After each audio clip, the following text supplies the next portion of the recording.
3. Hello everyone, thanks for coming to my show. Today I have a special guest. Her name's Lucy from Lion Witch in the Wardrobe. Hello, thanks for having me. No problem, it's a pleasure to meet you in person.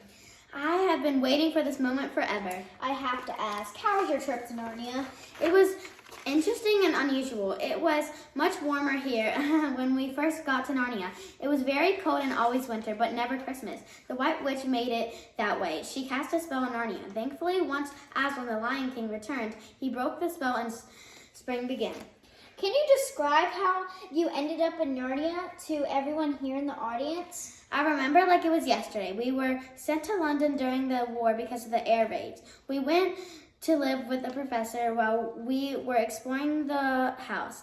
We found this large wardrobe. I stepped into the wardrobe to see what was inside, and I felt tree branches. I felt something cold, and then I looked, and then I fell in. I was scared, but I was more curious, so I kept on going. I figured I could always go back to the wardrobe if I got scared. So you're telling me you fell into a wardrobe and then you ended up in a fantasy world? Yep.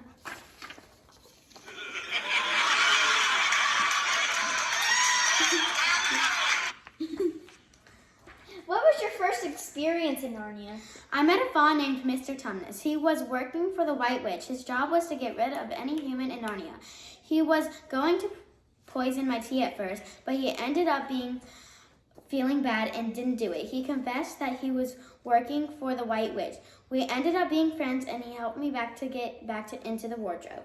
Oh wow, tell me a little bit more about the White Witch. She's pure evil, and she turns people into stone. She wants power and to rule over Narnia. Who's with you today? All my siblings, Peter, Susan, and Edmund, the kings and queens of Narnia. Do they have VIP seats? Because I think they need them because they're kings and queens. Let's give them a round of applause. Oh, I forgot to mention that one of my kings, my brother, Edmund, made me cry because he lied to protect himself and the queen, the White Witch. In the beginning, he tried to convince my siblings that I was crazy and I had made up the whole world of Narnia up in my head. Well, I said I was sorry for what I did. I made it up to you, and yada, yada, yada, and we defeated the White Witch. Can we get past that? Drama. Can we cut to commercial? We're back at it again with Lucy.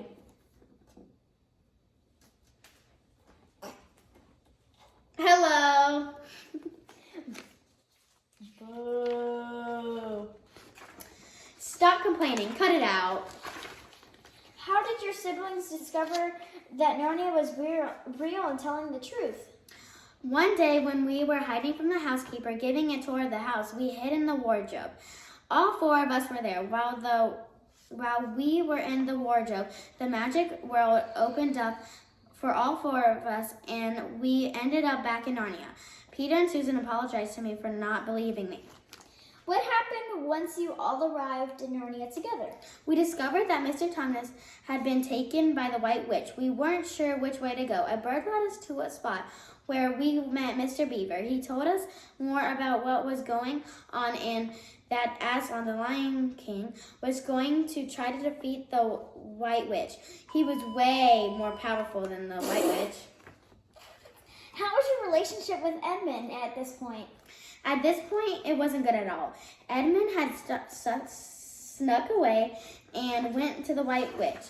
He told her all about the things that Mr. Beaver told us, mainly about myself and my siblings were going to become kings and queens if we got to the thrones and sat on them. She was furious, and she wanted to do away with us permanently.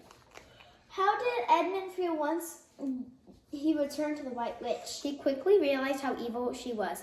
The White Witch was very mean to him. She drug Edmund to the stone table. He decided to join forces with Aslan to help defeat him.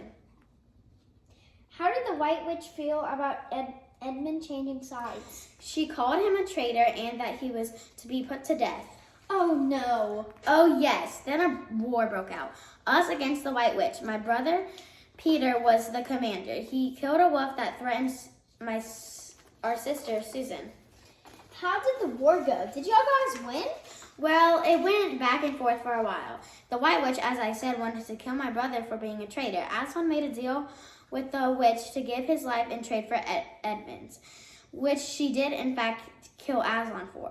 Unknown to the witch, deeper magic allows someone who dies in place of someone else, so Aslan is able to come back to life. Come back to life? The Lion King lived? My mind is blown. Well, James, if you think that is something, hold on to your hats for the rest of the story. I don't know if I can take it, but I have to know what happens. Aslan comes back to life, more determined than ever to kill the witch. He allows my sister and I to ride on his back to the castle.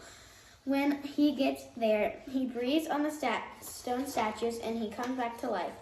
Peter and Edmund were already fighting her and losing. When Edmund gets there with the statues, they are all able to defeat and kill the White Witch for good. Bravo! Bravo! This story couldn't have ended any better. Oh wait, but there's more. More? Oh yes, my siblings and I were crowned kings and queens of Narnia, where we were ruled for several years. Wow, that's amazing. I guess I should have been calling you Your Majesty. But how about your home? Did you miss it? After several years, we did decide to go back home. We found our way back to the wardrobe, and back to the professor's house, and back to the children we once were. And no time has ever passed. I have no words. That's our show, folks.